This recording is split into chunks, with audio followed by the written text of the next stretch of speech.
So, yesterday we got a new firmware for the DJI Mini 2, which is supposed to do some performance optimization. So of course I need to take it out for a spin just to show you if everything works like it's supposed to. Because last weekend when I was in Saskatchewan, and this actually confirms it, down visiting my father, I had issues with connectivity, but that was prior to installing the firmware. That was actually with the 1.5.10 on iOS. I had two pretty bad accidents or incidents that I haven't yet failed to report to you guys, which I will be including in this video.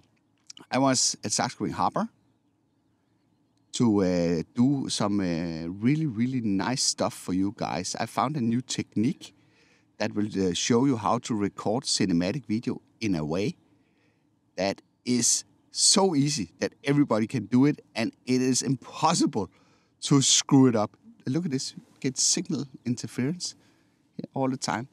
And again, you normally say, oh, that's because you're sitting in your car. No, I'm not sitting. Yeah, of course I am sitting in my car, but I still sit with the door open and I have directly contact to the drone. So see, within 300 meters, something is going on that gives me signal interference. So the first scenario I had was I was flying around trying to trim in the camera settings and such, and then I flew a little bit further downstream, down Saskatchewan Fjord or inlet. And then at some point, I lost connection. And that might have been because I was hiding behind a building or something that was blocking the direct signal for the drone. So I stepped out of the car very fast and tried to regain a connection to the drone because it was actually hovering over water. And that's always very dangerous when that happens.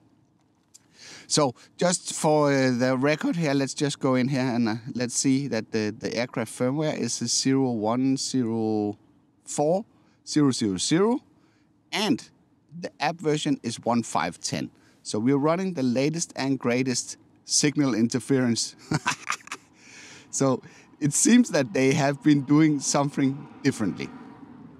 The second case, that was even worse because I was trying to orbit a building, doing some really nice footage for you guys. And then when I was almost passing on the back side of the building, I suddenly lost the camera feed for the drone.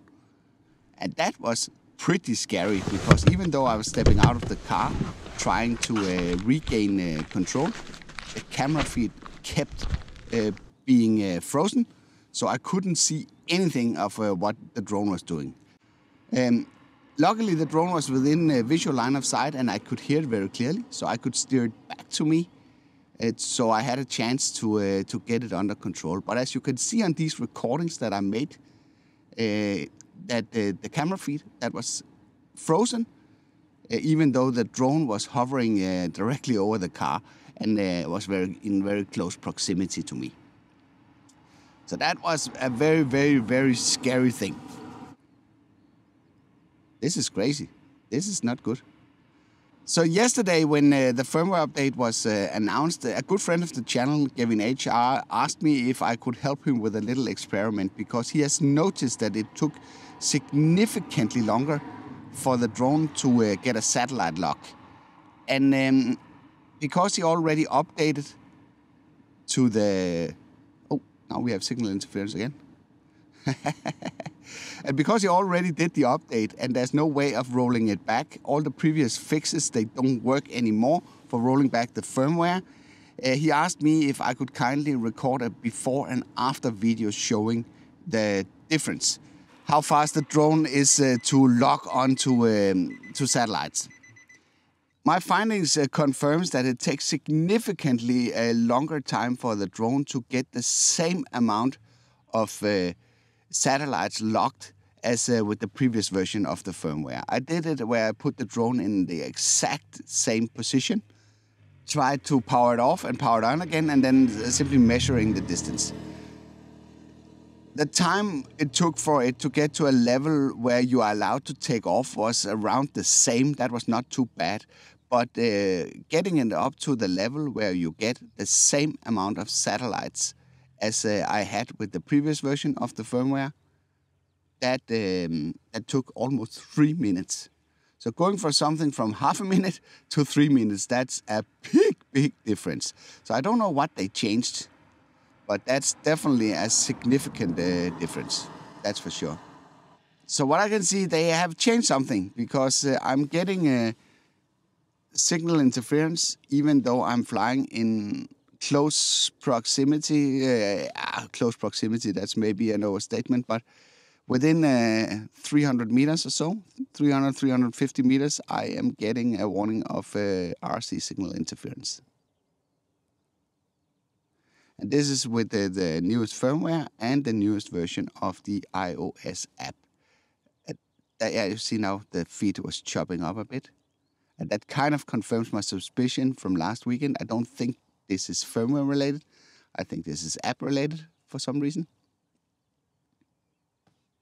I do want to say I did not have any issues logging onto the satellites this morning before I took off here from the car.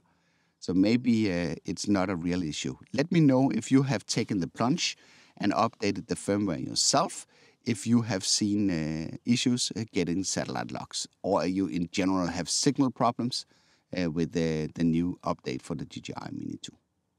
I'm really looking forward to show you this video with this new recording technique that I have discovered, inspired by another YouTuber.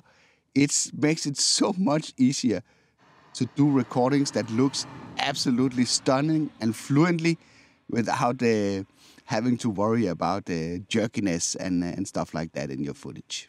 I think you'll really appreciate that. And in case that you don't want to miss that video, I will suggest that you subscribe to the channel. And I will be looking forward to showing you my findings. But around this firmware here, I would be a little bit more careful waiting maybe for DJI to put out another version before you would update to that one. There is literally no reason for upgrading to this firmware as it is right now. It doesn't bring anything new to the table as far as I can see. So I hope you liked this video. If you did, then feel free to give it a like. If you didn't like it, feel free to press the dislike button twice. Thank you for watching, and I'll be seeing you around.